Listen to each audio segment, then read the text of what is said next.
मध्य प्रदेश में लड़कियां सुरक्षित नहीं है, ये एक बार फिर साबित हो गया है। प्रदेश की राजधानी भोपाल में 3 साल की मासूम बच्ची के साथ रेप की वारदात सामने आई है। 3 साल की मासूम बच्ची जो ठीक से बोल भी नहीं सकती, उसको एक राक्षस ने अपनी हवस का शिकार बनाया है। ये गंदी हरकत किसी और ने नहीं बल्कि उसे पढ़ाने वाले टीचर ने की है। बच्ची ने जब अपनी मां को चोट के निशान दिखाए तो मां सहम गई और इस मामले में पुलिस से शिकायत की। पुलिस ने इस मामले में जांच की और आरोपी शिक्षक को गिरफ्तार कर लिया गया है। कमला नगर थाने में एक शिकायत आने पर जिसमें परिजनों ने शिकायत की कि लगभग 3.5 साल की बच्ची के साथ उसमें दुष्कर्म से संबंधित उसमें शिकायत आई थी और उस पूरे मामले पर शिकायत आने पर तत्काल जो शिकायत थी वो 74, 75, 74, 75 बीएनएस और पॉस्को एक्ट के अंतर्गत पाया गया। उसमें पुलिस ने प्रकरण पंजीबद्ध किया और आरोपी जो कि उसी विद्यालय का एक शिक्षक का उसमें माना गया कि जो उसी विद्यालय में पढ़ाता था, उसे इसमें आरोपी पाया गया और तत्काल उसकी पहचान करके उसे गिरफ्तार किया गया है।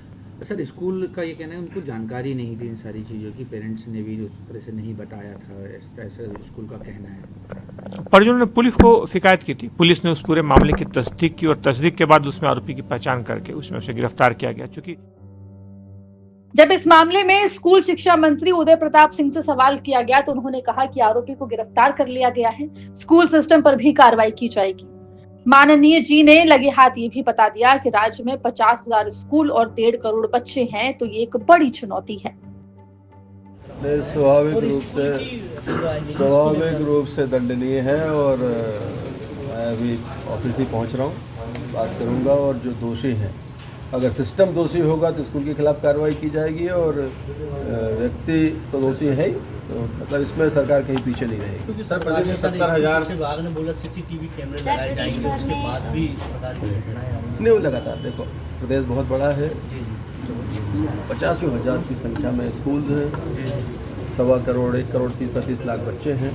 स्वाभाविक रूप से मुझे लगता है कि चीज़ें चुनौतीपूर्ण हैं, लेकिन इनको हम बहुत संजीदगी के साथ, बहुत बारीकी से चीज़ों को ध्यान में रखकर परीक्षण कराते हुए, किसी को ये ना लगे कि हमारे विरुद्ध फोकस होकर कोई कार्रवाई हो रही है, लेकिन सारी चीज़ें व्यवस्थित चलें, इस बात की सरकार चिंता करे। और आपको ये बात माननी पड़ेगी कि अगर अनियमितताएं उजागर हो रही हैं तो इसमें कहीं ना कहीं विभाग की, सरकार की, माननीय मुख्यमंत्री जी की मंशा है, इसलिए चीज़ें निकल कर प्लेटफॉर्म। अगर भ्रष्टाचारी पकड़े जा रहे हैं तो आपको ये मानना पड़ेगा कि सरकार का मन है भ्रष्टाचारी पकड़े जाना चाहिए, सरकार की प्रायोरिटी लिस्ट में ये काम है, इसलिए उन पर कार्रवाई हो रही है। तो हम लोग, आप निश्चिंत रहें, पूरा मतलब इसको चिंता से इन विषयों को हम ले रहे हैं। इस घटना के सामने आने के बाद जीतू पटवारी सरकार पर हमलावर है। जीतू पटवारी का आरोप है कि मध्य प्रदेश रेप के मामले में सबसे आगे है, महिलाओं की सुरक्षा के मामले में मोहन सरकार फेल हो गई है। मध्य प्रदेश में है। मैंने उनको एक पत्र लिखा था कि आपने बंगाल की घटना के बाद जो चिंता व्यक्त की थी वो संवेदनता आपकी बताती है।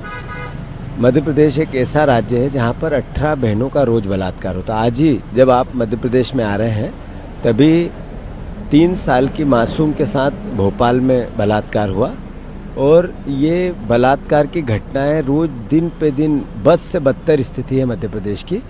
तो स्वाभाविक है कि मध्य प्रदेश की सरकार इसमें विफल रही है। यहाँ कानून भी बने, उसका बखान भी हुआ, यहाँ पे उसकी वाहवाही भी ली गई। पूरे देश में शिवराज जी अब गए हैं तो वो यहाँ के कानूनों की दुहाई देते हैं, पर सबसे ज़्यादा उसके बाद भी बलात्कार देश में सबसे ज़्यादा मध्य प्रदेश में होते हैं।